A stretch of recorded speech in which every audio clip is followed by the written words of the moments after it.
To those of you who are seeing television for the first time, and who are therefore the people for whom this film is primarily intended, we'd like to sound a note of caution. Television is essentially the entertainment of the home viewer, and is the family group that our producers and artists normally consider to be their audience.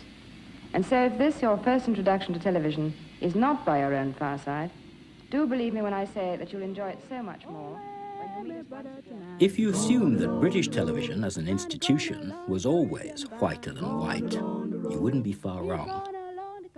And yet, black people appeared on British television's opening night, although there wasn't a black population of anything like the same size as there is now. It's taken a long time for white people in British television to acknowledge the presence of the black population in Britain and to represent its talents and diversity on the screen. The few images of this kind which appear have been forgotten because British television finds it difficult to have a memory. And in the course of remembering, let's not forget that images of this kind haven't appeared without a struggle. This program will begin to rediscover those suppressed and oppressed parts of our cultural heritage. The vision and sound are on. The station goes on the air.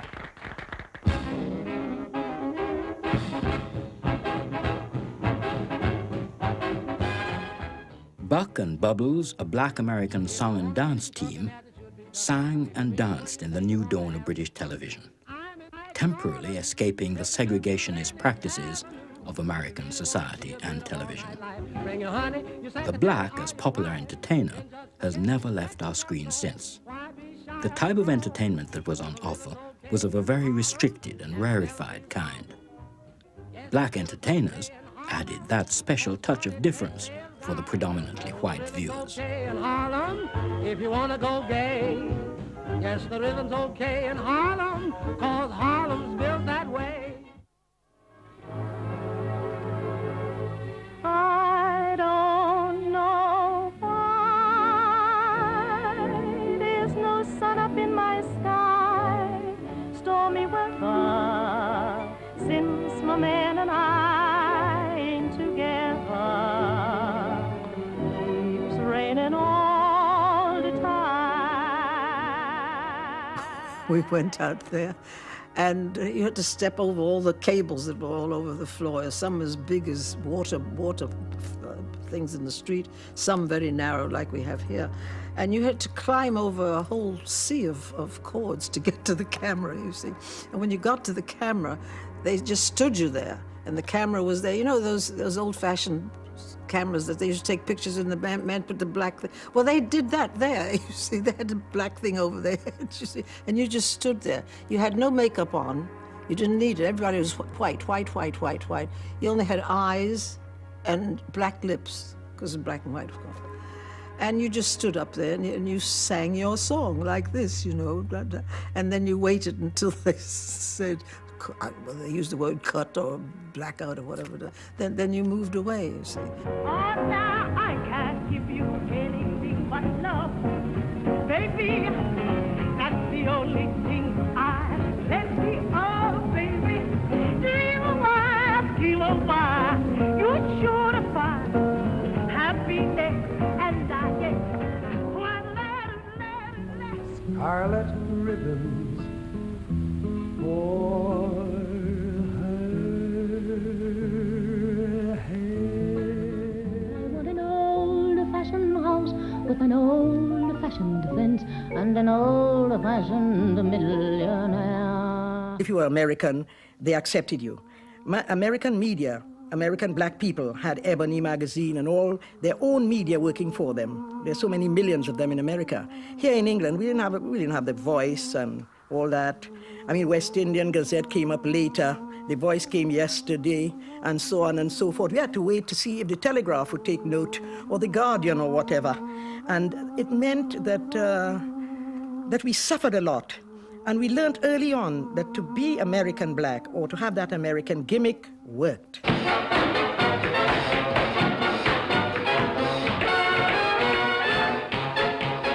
When the BBC did All God's Children Got Wings, and it was the first time that I had appeared in a BBC television production, and with black and white in the cast.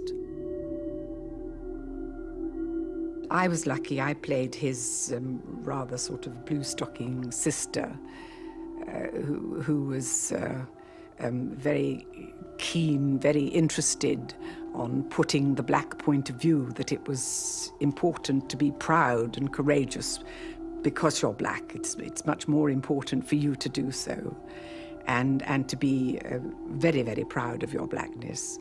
And in a way that identified with my own thinking and my own feeling.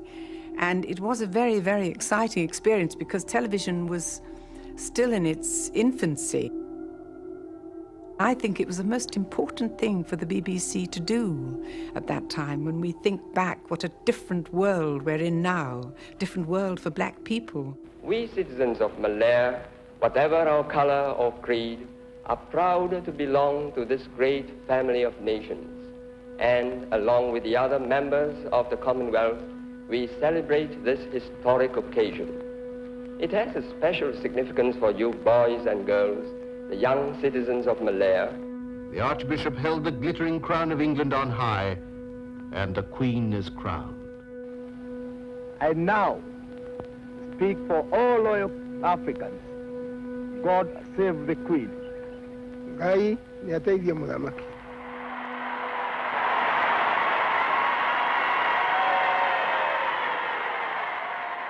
We were all taught that we were British subjects, and we believed so.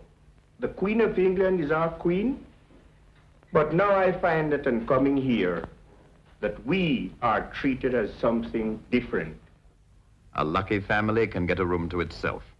Others have to share, sometimes 5 or 6 in a room.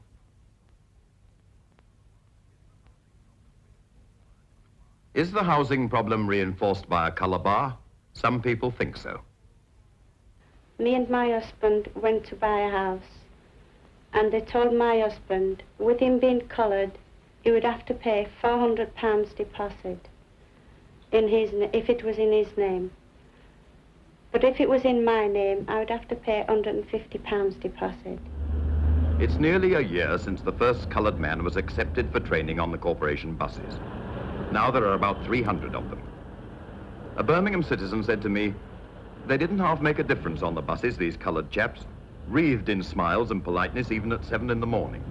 It made a nice change, he said. Some of the coloured busmen's white mates at the Hockley garage certainly don't share that view, yet they must be familiar with it, because they assumed at once that special inquiry had come to Birmingham to glorify the coloured busman. So they barred us out. The bus corporation were frightened that we were going to sort of suggest that the West Indian bus people were far better. So they went on strike. They called a strike, headlines in the local paper, and that became a bore because it was a tricky subject anyway. You weren't sort of going out and you had to be fairly careful because as colour prejudice. How do you get people to talk about colour prejudice in front of a camera? And that strike became a national story. Manners are different too. In Jamaica, this is the normal way to attract the attention of the man behind the bar. In English pubs, they don't approve of it. To the coloured man, it sometimes seems that his most innocent actions provoke an ungracious disapproval. Suspicion hardens on both sides.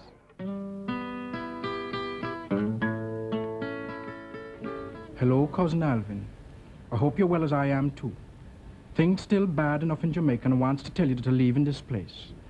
I'm coming soon to London, and I hope you're not too grand to know your cousin Cleve when he gets off that boat.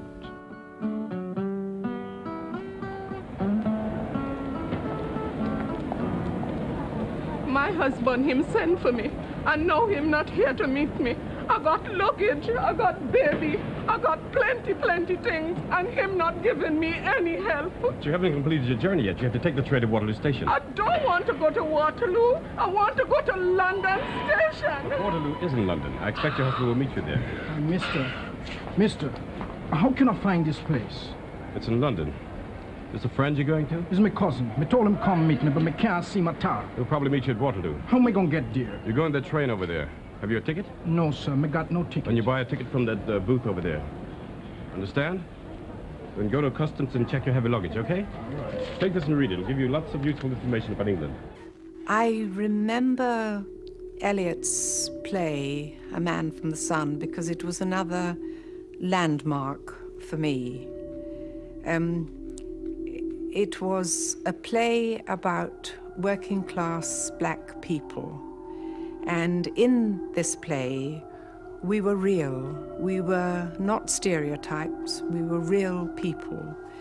And I think it gave a voice to the black people who had recently come. Me come here for work, me not come here for idle. Day the light and me want go home. 6 hand, 7 hand, 8 hand bunch. Day the light and me want go home. Day-o, day-o. Day the light and me want go home. What you saying about? God, stone of crows, you Nixon half punk. What do you mean, punk? Punk stink. Why don't you learn English? English is my mother tongue and I don't stink. Not half you don't. It's just coconut oil I put in my hair. Well, do you want to make something of it? You call me stinking nigger, but I cleaned on you. Ah, pipe down. Don't knock me, mister. Don't want no trouble with you. Then shut your face. Look, I warn you, mister. That's enough. You try that now. Kick your teeth in. Let me go and I'll murder the little black bastard. That's enough, I said. Drop that. I thought the clash between this mythical Britain and the actual grotty, real Britain that West Indians would face when they got here was a terribly important and exciting conflict, and that I wanted to write something about it and do something about it. Hello, dear Mama. After this little time, things is not too bad. I'd like to send you some money, but I not got a job just yet. England is a wonderful, strange place, but it's my home now, for better or for worse. It is still good for a West Indian to come here and taste the mature atmosphere of ages of civilization. England is so rich with the culture of the past that nothing the living can do can destroy the vast wealth of accumulated tradition over the years. Anybody can come in and take no notice of the living. We can elevate ourselves learning from the dead. Love. Love. Love. Because I love you. But the majority of you don't love me. But within a black man and a white man community, a black man accept you with all his heart more than how you accept me. Because you will walking with me, talking with me, having a drink with me, buy me a drink in the pub, or invite me home to your house. But the facts still remain. You live and you have something in here, a little complex, like you're better than me. I felt that this was being deliberately excluded from the screens and the loudspeakers of the country. And I disapproved of that. After all, I was in broadcasting in order to liberate the feelings and ideas of people whom I regarded as important and worthwhile. And as soon as I started to talk to people in Handsworth, it became bloody obvious to me that there was a degree of poetry, a sense of expression, a political feeling struggling to get out, and what we did was to liberate it.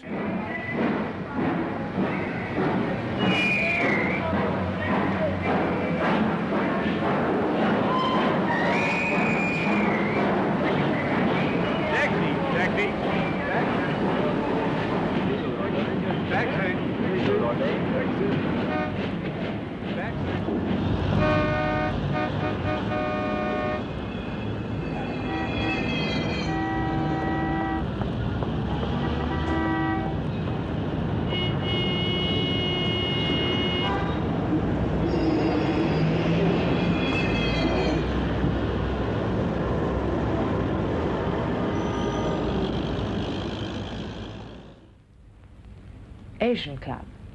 In the chair for tonight's program is Anil De Silva. Good evening. The subject of our meeting tonight is justice and the law. May I introduce our guest speaker? He's one of the greatest legal figures in this country, the Right Honorable Sir Norman Burkitt. I would say 90% of the black, Afro-Asian, Malayan, Chinese people who came into England found their way to us. Some Israelis as well.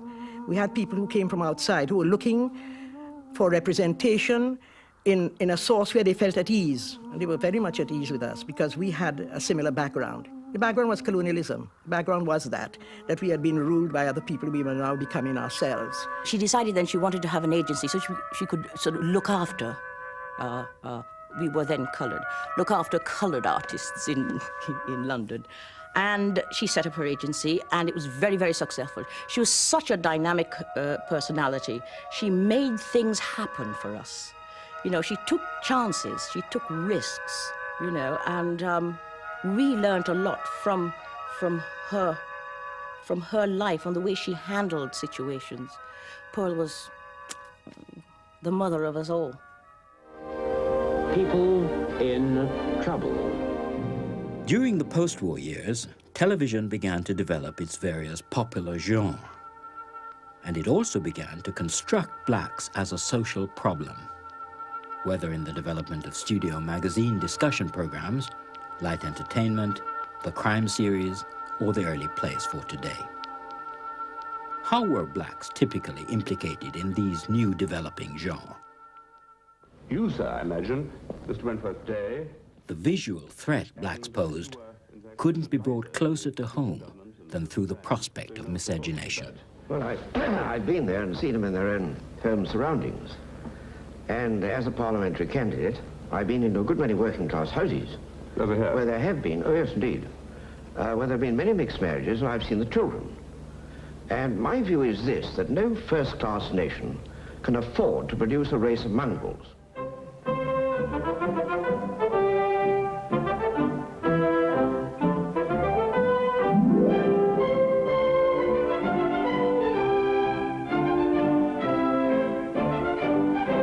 Good evening. 1,001 tonight. That'll be our score at the end of this evening's Tonight. So tonight we thought we'd begin as we did 1,000 programs ago with Cy Grant. 1, 2, 1, 2, 3. Hip hip hooray for the BBC. 3, 2, 3, 2, 1. 1,001 nights ago it begun. Tonight's been going for 4 long years, and the team's still smiling through its dares. They are older now than at the start, but they're all still young in Derek's heart. I felt that at times my dear friend Cliff Mitchell was a bit patronizing. He was kind of smile and tap me on the shoulder, you know. Yeah, like a friendly little, you know, performing animal or something. That's not, it sounds a bit rough, but I felt it was a bit paternalistic at times. Tonight was great. It was fun, but there was a terrible price to pay. A terrible price. I had been an established actor in film, starring as an actor, but nobody saw me anymore as an actor. And I never got asked to play any parts anymore. Cy Grant was probably on the Tonight Show sort of the most prominent black performer that one saw every night, because it was on every night, you know, and I, being a very political animal, even at that young age, I used to watch it every night. So he was the most sort of performer, like black performer I saw all the time. But I wouldn't say he was a role model, but I used to like him. I'd always wanted to have his job because I wanted to meet all those people they used to have on there. They used to have like Adelaide Stevenson, all those kind of people on there, and I wanted to meet all these political people. So when I was invited on it, I was really pleased.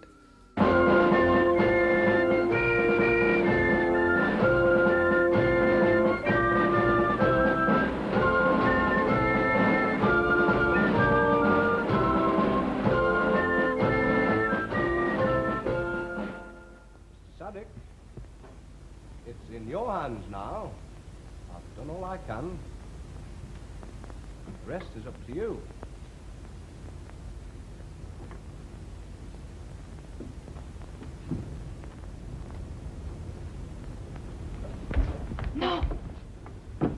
afraid there's nothing more I can do.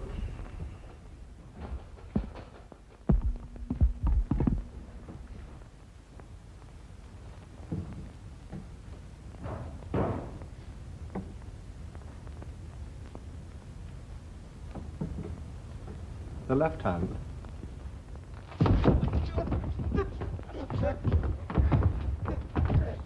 Watch your feet! Don't play with him!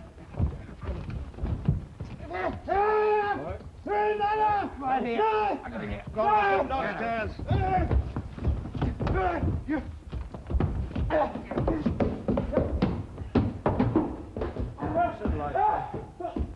Don't bank on it. Take charge of that, Smith. Oh, thank you, sir. Did you notice anything? What? About him? Yeah, he was left-handed. He walked out. Oh, yeah, he did. Treat them like animals. You get animals to deal with. Treat them like normal human beings. Probably they won't understand what you're talking about, but you got more chance of getting them to do as they're told.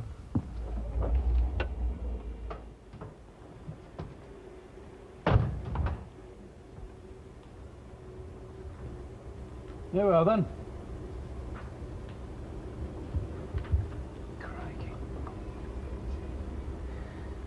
I'm sorry. Did you say something? No. You were expecting me to say thank you? I said nothing. Why should I thank you? What have you done? Taken my children from me. Now look, Mrs. You it have wasn't what I only should done have... your duty as policemen. If you had been like those men jeering at me, would you have done as much? Now go on, book up, will you? If I were like you, then perhaps I would say thank you and not mean it, because I have nothing to thank you for. I am not like you. We are not like you. We are like ourselves. Come on. When you help me because I am Indian and you are a white man, then perhaps I will say thank you. Mrs. Sadek. Yes, I'm coming. Oh, here, let me help you. No.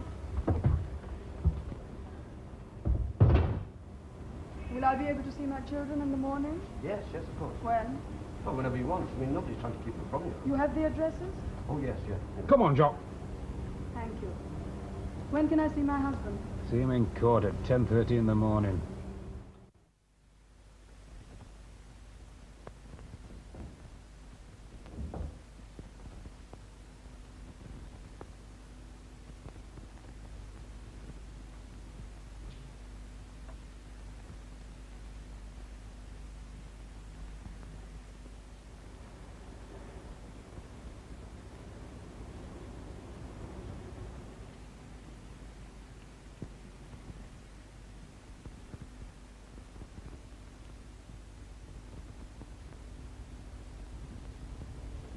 I would like to cry.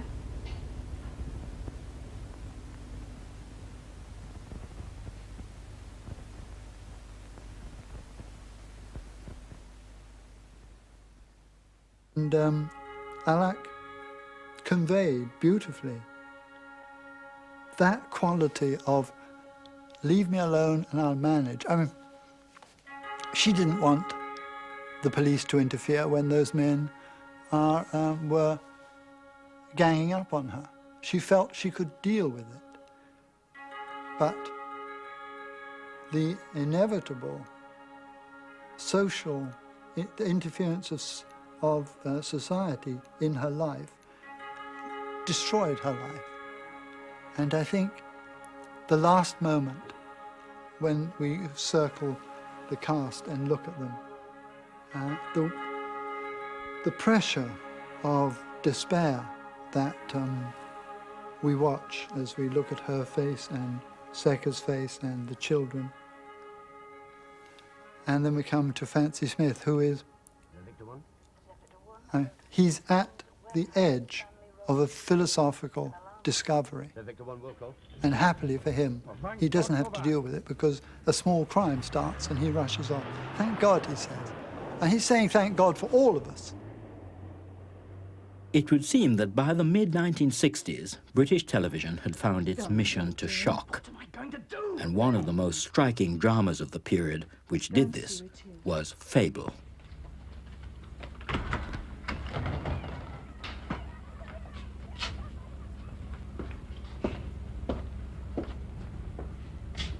Identity card? Fable took the social construction of race, anxiously produced in current affairs programs of the period, and reverse the roles of black victims and white perpetrators, and in so doing, shock the nation. Give me your residential permit and your work permit. Hurry up. Its broadcasting date was shifted because the BBC thought that it would have a harmful effect, influencing the forthcoming Leighton by-election. One of the cast told me that it would not be understood. They would say, that's what happens if you make blacks policemen and put them in control. Those were his words, not mine. And I said, oh no, it couldn't happen. Everybody will understand that it's an ironic comment on, well, after it went out, I got a letter. And it said, I really enjoyed that play.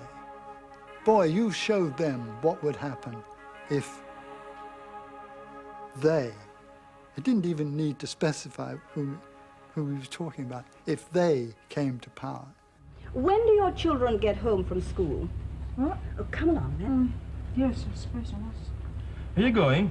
It's getting late. Her children... Oh, yes, of course, just... Oh, no, really, I couldn't. Nonsense. I read the script and recognized it as an extraordinary, wonderful part for a young black actor. I was flattered to be asked to do it.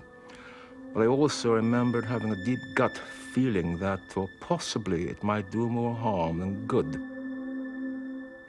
People in England, by nature, are very conservative and would not get the point. I was proved right because questions were asked in the House. His name is Mark Fellows, and he is a famous man, a prophet. Honored in his own country, he has been under house arrest for 2 years. A man wrote to me from Brighton, quote, how dare you appear on our television screens, even as friends or liberals. Get back to your country. Turn over page, hideous ape. Extraordinary.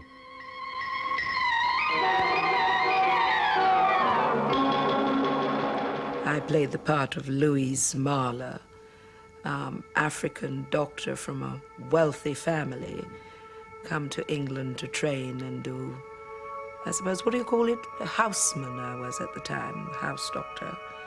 And this affair started with Giles, and we walked out together for weeks.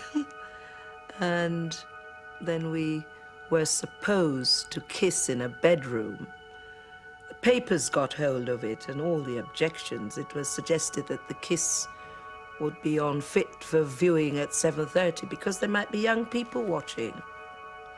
And we never did get our kiss in the bedroom. We ended up kissing in the garden, quite sedately.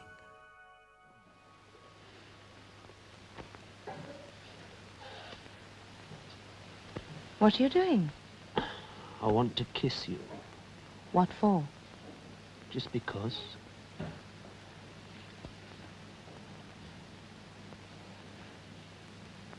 Oh, that's better.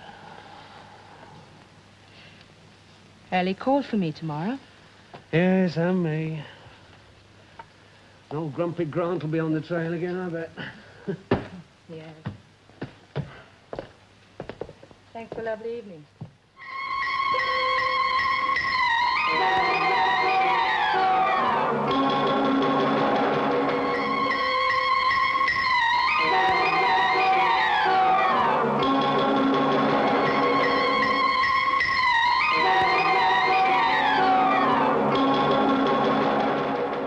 And then Giles's family objected to him having a black fiancée, black wife.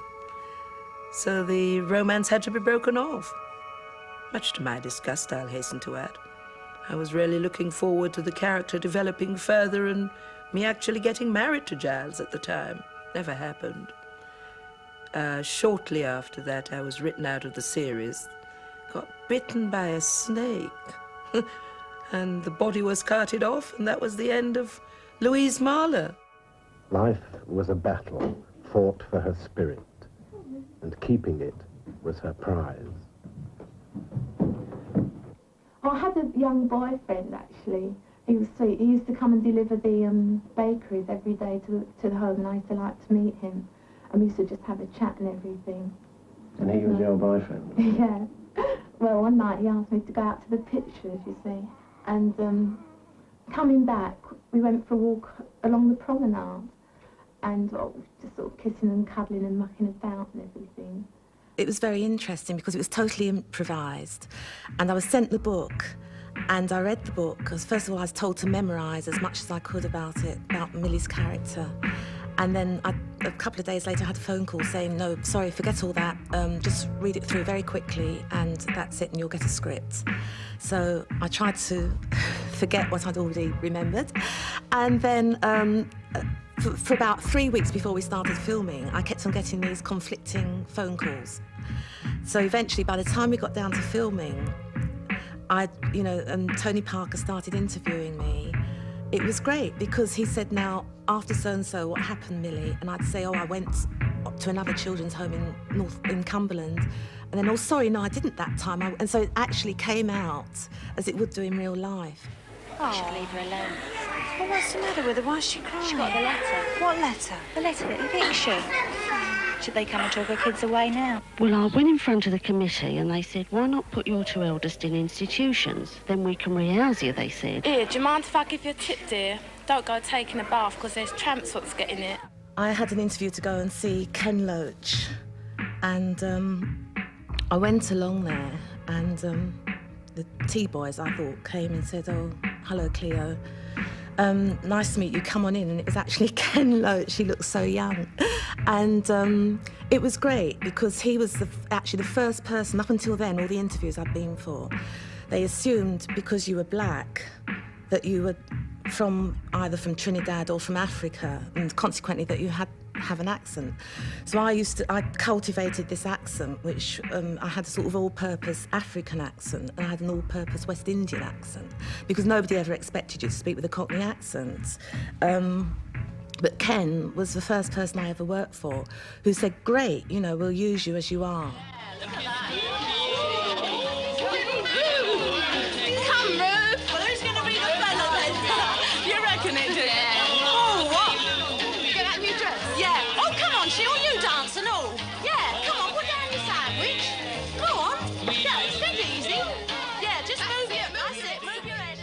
In those early days, you never ever saw anybody who was black as a technician, maybe the odd scene shifter, but certainly not on the technical side, and also makeup-wise as well. I mean, and you go into the makeup thing and there'd be this array of white makeup, so I start frantically mixing around, trying to get some deeper colours and everything. I mean, now that's all fairly organised.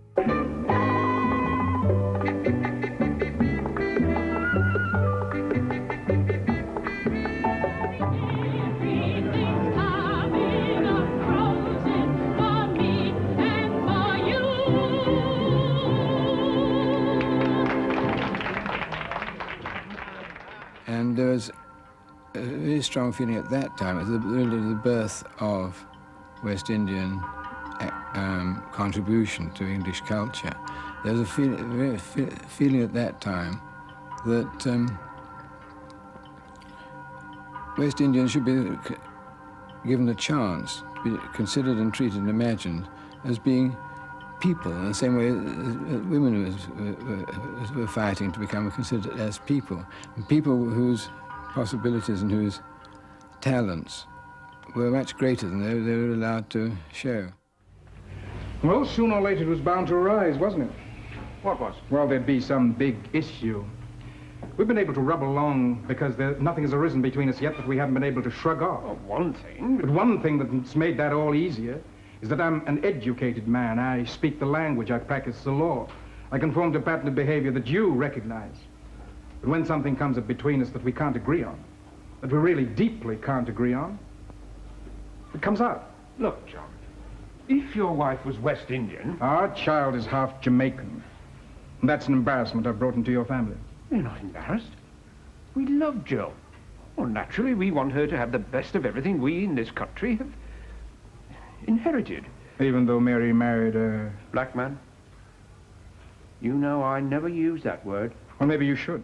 I think I can talk about this now, that Errol became more and more frustrated in not achieving what he thought he would achieve, in not getting to where he felt he could get, because he was a very versatile man, brilliant actor, and a collection of plays, and the things that your own actors here, when that happens to them, they become somebody knows about them, in somebody's book, somebody's reviewing them, somebody's having a little poetry evening or some kind of reading about them. That didn't happen. And eventually he was brought right down to his knees in the sense of the frustration of not getting things done, you know? His talent was always there, but the ability to project it, he kind of dropped out altogether. You couldn't reach him, you couldn't contact him. And he went back to the West Indies, walked about in his native land, Trinidad. And then he came back to England, isolated, lonely, feeling forgotten, dejected. And as you know, he died alone in his bed. He was found by his landlady. And that's the end of one of the rare ones of us, a good man gone from frustration. I mean, after all, why is it difficult to accept a black man's performance as King Lear on stage, but might be perfectly acceptable on the radio or on a disc, which you can't see? That shows some basic racism. And we felt very strongly we've got to fight this. Well, we had several meetings, and then Equity decided to form a subcommittee, and that got off the ground. The next difficulty was trying to convince directors and writers that they should write parts for blacks. When I say black, it's euphemism for Asians or Chinese or whoever is non-Caucasian. And unfortunately, some of these people's attitudes were that they knew nothing about the black experience.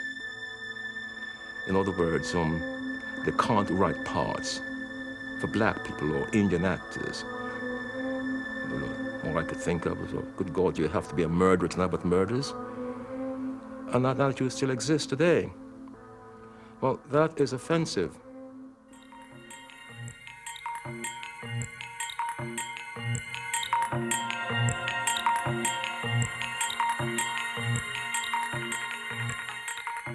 Racial tensions in North American cities during the rise of the Black Power movement made for dramatic coverage on British television.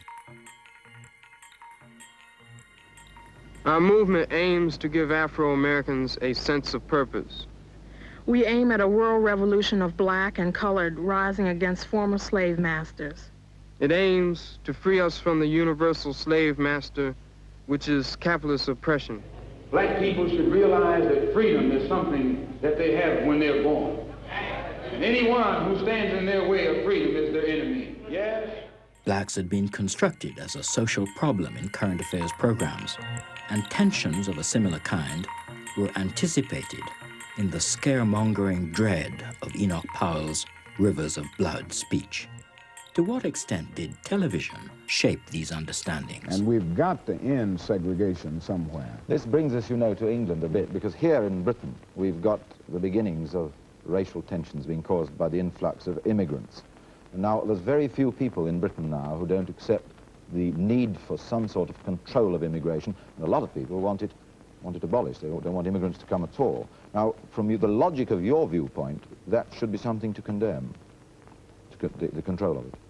Oh, definitely. I would think that a healthy society would condemn this if we are going to come to the point that race is not a factor, that color is not a factor, and I think this should be all over the world, then we would condemn this kind of restriction. Racial issues were exploding around the world.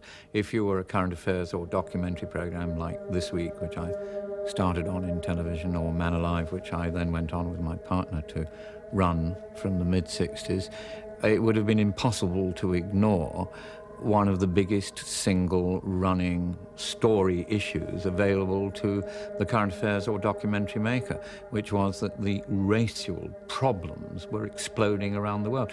Remember, it was Mississippi, it was Martin Luther King, it was the Alabama bus boycott. We were bringing in, because we needed the labor, boatloads of people from the West Indies whom we were welcoming, but whom we then went on to resent, to have prejudice about, to have intolerance about. And any journalist, any documentary maker worth his salt at all could not ignore that as one of the issues in the front line of his attention. And you never even look at the little dog to see what is wrong. You're carrying the dog before you look at the child. 60% of English people suffering from personal fault. Pride, you know, pride, fear. Because you have done so much bad things to us in the past, you believe you get on top and do the same thing back again. Fear, that's what's killing you a lot. Fear and ignorance. Ignorance and fear. Intelligent fools you lot you are. You're going to cut because of the color of the skin. What can you do about this? Nothing. Then why you worry about it then, bro? Oh, don't worry about it, mate. What can you do about it? I work with you. The world made for everybody. You live, born and die. No, you can't get on with you. What are you doing about it? I work with you, chap. Race violence in this country can blow up over simple misunderstandings. This row started over a white-owned dog that bit a coloured child. But Jamaican-born Mrs. Tyson and her son John stay well out of it.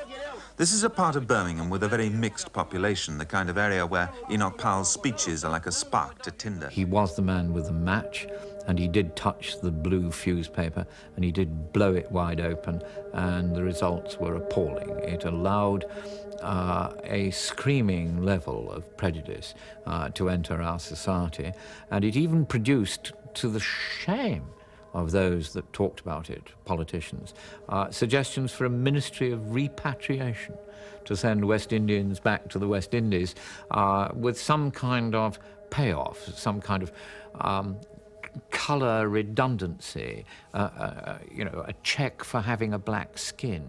After the Powell scare recently, there were a lot of opinion polls, and there was a poll that was 99-point-something% that all kind of people should go back home. If I think of the difference between then and now, the main difference is that now what you feel is the presence of a whole community, a whole way of life. You know?